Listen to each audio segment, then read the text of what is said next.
Hello, Madridistas. It's me once again.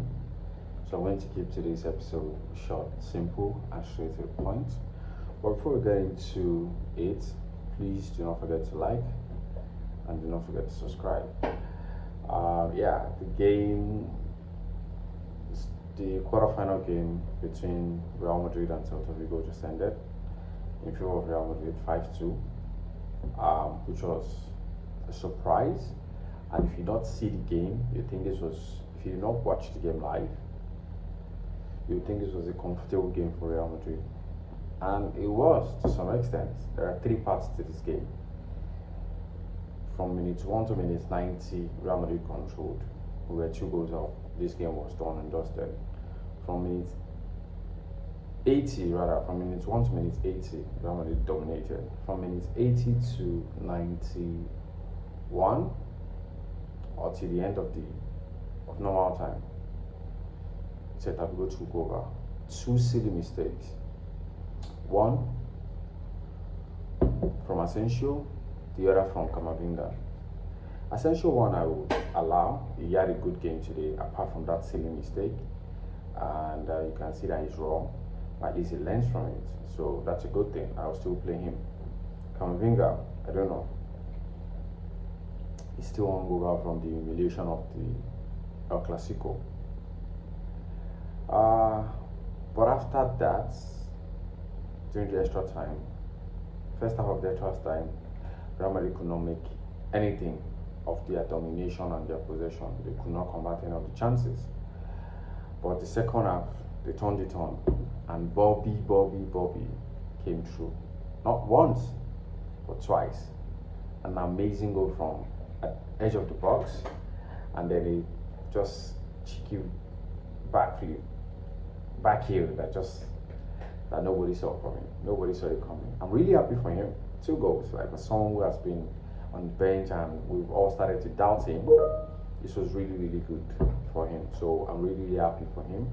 Really happy for him.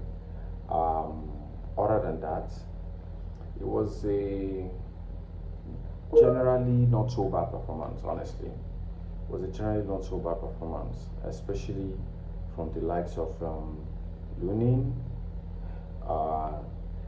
I still don't know why Lord Vasquez may be pleased still playing at right back. We need to do something, really do something about that. As soon as possible, we need to do something. Asensio had a good game today, apart from the silly mistake that I mentioned. Rudiger as well, to some extent. Yeah, I had a handball, a scary handball when the game was still 2-2. I was like, oh my god, this is called we're in trouble. But Bamba was penalized for offside. Frank Garcia, not so good, not so bad game. He had some sequence of plays where he was bombing forward, but other than that, nothing spectacular. Tchouaméni looked like his old self. He was good. Himself and Vasquez were good, and deservedly so. But he looked back to his normal self. I hope this has not become a circle where he has a run of bad games.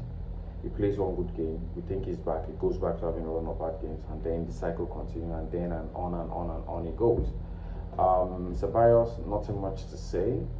Controlled the tempo of the game, and then got injured, had to go out, and had to make way for Ada, who had a really spectacular game.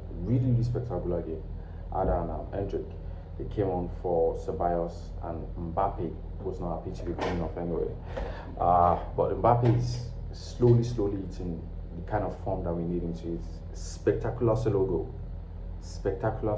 That's the Mbappe that we know. Really looking forward to seeing more and more of it. Vini, not himself yet. He scored, and he also had this where he looked the ball over the keeper, but it was cleared by whether Mingueza or Starfelt, who is a South Africa player I was really impressed with today. His defending was impeccable. Like, he saved them a lot today. They would have considered way more than they did. Who else? Brahim did not necessarily do much. Like, the game was relatively easy, but the those that were substituted in after, before we equalized anyway.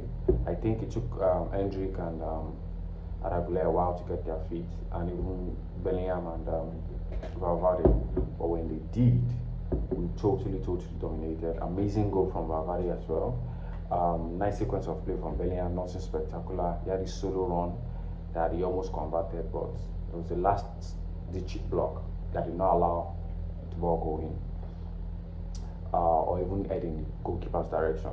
That's the appropriate way to describe how that sequence ended. What amazing goal from, he only scores bangers, by the way, from Valverde. Amazing goal. But my man of the match would be Endrick. And why? Because of the importance of the goal, of that third goal. Like, really calm our nerves, because we could see that we did not want to entertain the thought of penalty and go out before before we even hit our stride in the Copa del Rey. So anyway, congratulations to Real Madrid. On to the next phase. But honestly, this team is still not good enough, and Carlo Ancelotti either finds a way to solve this, or he just forgets about it and is replaced, because this is not a good enough team. That's the gospel truth. That's the gospel truth. Not a good enough team. Anyway, like I said, I'll keep it short. I'll keep it simple. Always fun reacting to our game, good, bad, ugly, till we meet again. A la Madrid.